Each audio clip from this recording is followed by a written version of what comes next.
here we are again, John, back out in the road. I mean, from Finland to Dublin, Yeah. Sardinia. It's great to see. And it feels in a way, I don't know how you feel about it, that Duran have kind of been on this extended ride since Future Past came out. We like to know when we're getting our next meal, and we like to know when our next show is.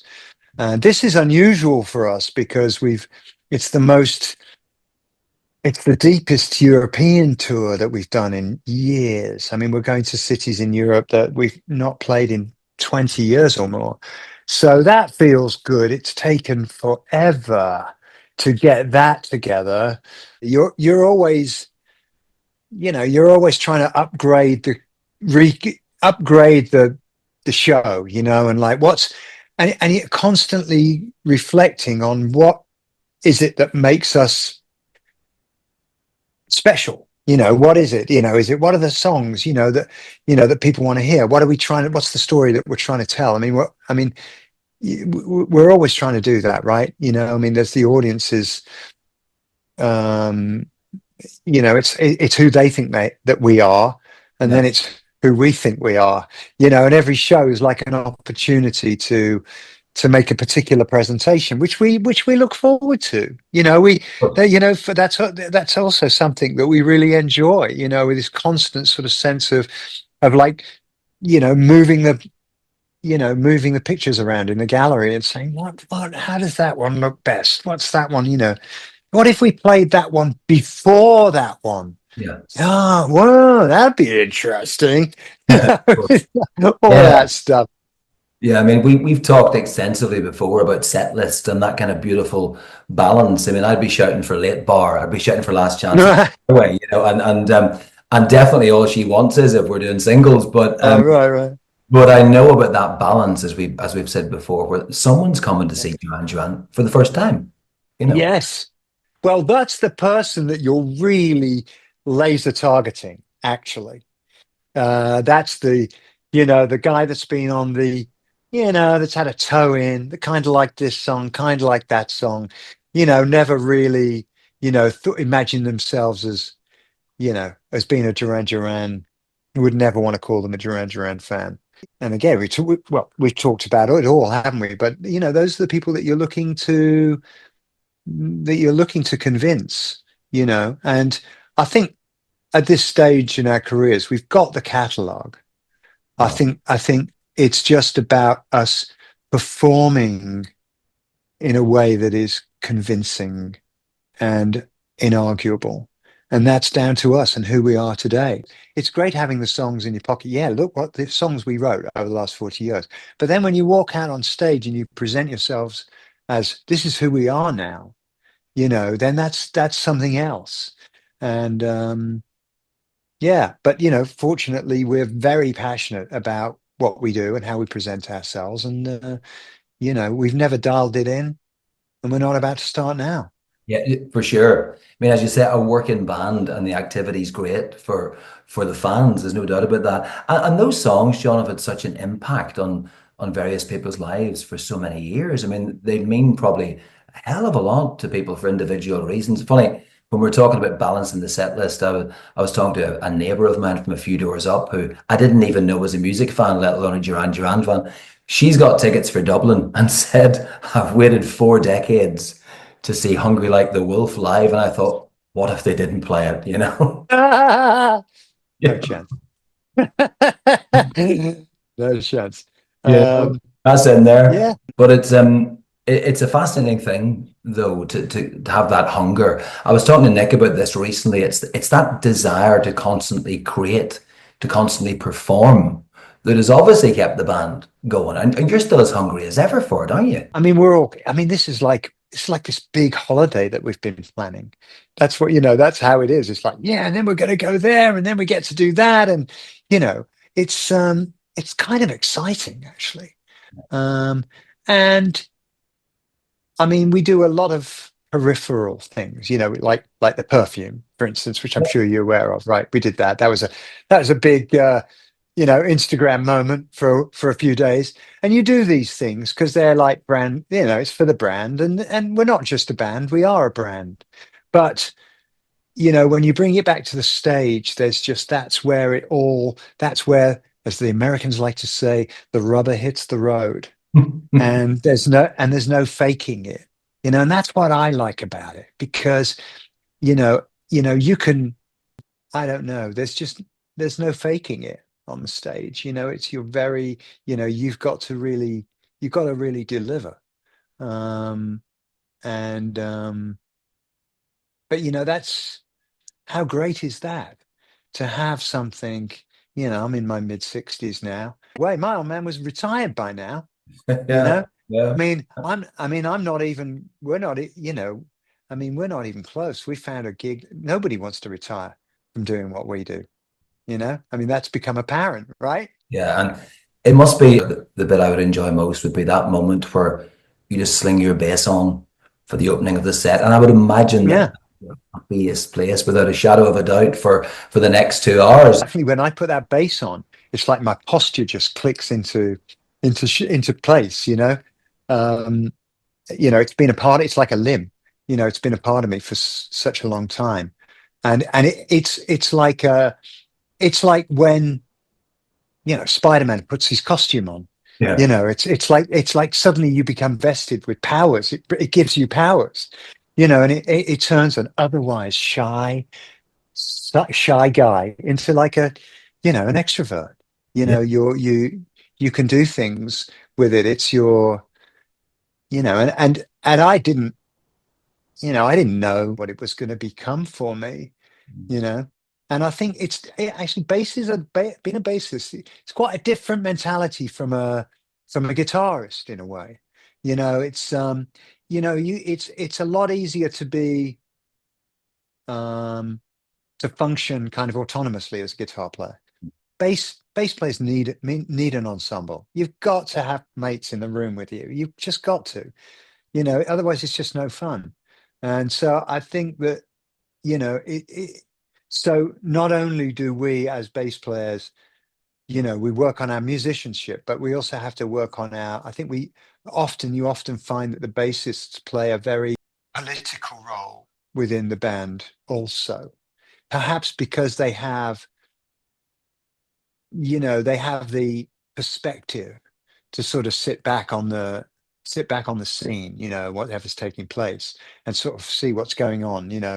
It's not as complex a task as what Nick's doing or what Simon's doing or even what Roger's doing, actually. So, I've got this extra bit of brain that is available that I can use for other things.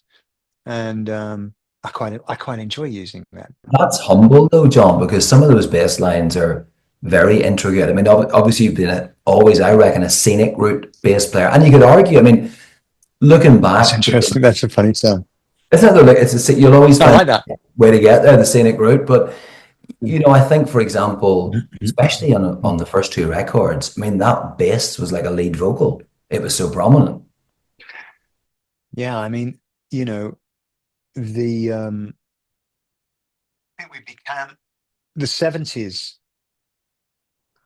The 70s was like the golden age in rock instrumentalism, where you could be a keyboard player in a band and be a star.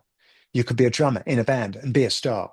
You could be a bass player in a band and be a star by the beginning of the 80s. I mean, never in the history of music had a bassist had that much say Mhm. in what went on in the music. Right. And they don't have that much say anymore either, because nobody's taking the scenic route anymore. No. Most contemporary music is the notes, simply played, please. Yep. But that was a period where the flavors, it was all about the flavors. It was all about the keyboard flavor with the drum flavor, with the bass flavor. And that was what made music of that era so exceptional. Um, so I don't know. I was always trying to do more than I could do in a way. Um, and I don't know. I mean, I think the Rio album particularly, Definitely. everybody's just playing everything that they can do, everything that they can play. Every bit of expertise. It's like that album could be called Everything We Know About Music. is that we put into this, and and it and and it works harmoniously, which isn't easy, you know, typically. But I feel like it's quite prog in a sense, because you could probably also say the same thing about Close to the Edge, an album like that, where everybody's just like in their own world, really. Everybody's like, how can I be the best Rick Wakeman? How can I be the best Bill Bruford? How can I be the best Steve Howe? And getting that to work together is one in a million, but it works on that album, right? Especially with a groove and with a melody and a commercial hit behind it, you know? Absolutely, absolutely. And then it got ever more complicated, actually, because then self-consciousness entered the room, and everybody's like, well, is this, I started to think, what would John Taylor play? That kind of became a thing after that. And I had to start thinking about John Taylor's bass playing in a sort of third, how's it going to, how's it going to develop? And, I had to start thinking about that. And then I was kind of like burnt out. I'd said everything. By the time we did the Notorious record, I sort of like, I didn't really know what else to say. Right. I sort of felt like I'd said it all. But and then we kind of entered that phase where suddenly all the cool records have electronic bass, Yeah. and you'd be hard pressed to, if you looked in the 90s, you'd really be hard pressed to find a cool, innovative bassist who was in the charts, Yes. There's one example I can think of when I first heard this record, and you're probably mates with Alex James. Whenever Girls and Boys by Blur came out, Yeah, I remember thinking that's John, that's JT all over that. yeah. No, I heard that for sure. A couple of quick deep cuts, John. Falling Angel is probably one of my favorite Duran songs from the Uh-huh. wedding sessions, Right, And right. it's unsung in many ways. I just wondered your thoughts on it all these years later. Well, it's odd because sometimes you listen back to the songs that didn't make the cut, and you think, actually, that we'd have been better going with that one than we would have gone with that one. But I think they all have their own journey, and the fact that you're talking about it now says to me, nothing's wasted, and especially today when there's such an appetite for, albums with bonus tracks and demos and all of this. Everything sees the light of day eventually. Yeah. And, I mean, obviously I think one of the challenges of, like, I would say post CD album releases has been economy. And I feel that albums just got too darn long after the introduction of the CD, and it was like almost everybody was putting out albums that were almost the length of a double album in vinyl terms, and they're just like, well, we can get it on and I just found, like, I can't spend more than an hour on anybody else's trip unless it's a masterpiece. You know what I mean? And unless it's and there are those albums where you're just like, whoa, and you get taken on that journey, but it's very rare. Yeah, absolutely. I think as well, Falling Angel might contain certainly one of Simon's best vocals toward the end. That Yeah, the I'm end. going to tell him you said that. You do. I mean, it's great. That's for another story. Amazing. The Valley, John. Let's do that one. I love that, actually. That was well, that we'd done a couple of songs with Timbaland, and we liked the direction that he was taking us. We indeterminately ended up, Andy Taylor, anybody that knows the history of the band, Andy didn't make the Timbaland sessions, so suddenly we were kind of reduced to being sort of a guitar-less electro band working with Tim. He did a couple of tracks with us. Okay, we wanted to go on. We wanted to take that sound style and develop it. And his programmer, Nate Hills, we all really connected with. So we said to Nate, how would you like to come and do an album with us? So, really the Valley was this exploration that we had with him, which was very much about, okay, so we've got a drummer, we've got a keyboard player, and we've got a bassist. And how do we, because really those guys didn't know anything about musicians. They were ruling the world that season. And they were producing these extraordinary records that not one live instrument got a sniff at. So we had to kind of like very much sort of impact on them. Listen, this is part of what we do, and I know you could probably play it or program it in a more groovy way, but we've got to have the character, and it's about that struggle for character that well, this dialogue with contemporary production that one is having all the time. And I mean, for me, as like a design concept, the Valley is killer. Love that track. And it was a fantastic song. When we took that album, we launched it on Broadway, and we did a series of shows on Broadway, and we played the whole album. Yeah. And and it opened the show. And I don't know that it's a song that you would necessarily go back to ever, but I feel it was just it was ambitious, and it was, I don't know, I'm a big fan of that track. Thank you for bringing it up.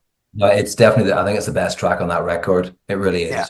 So have fun, John. Enjoy the shows, and I'll catch you soon. All right? Thanks, John. Thanks, John.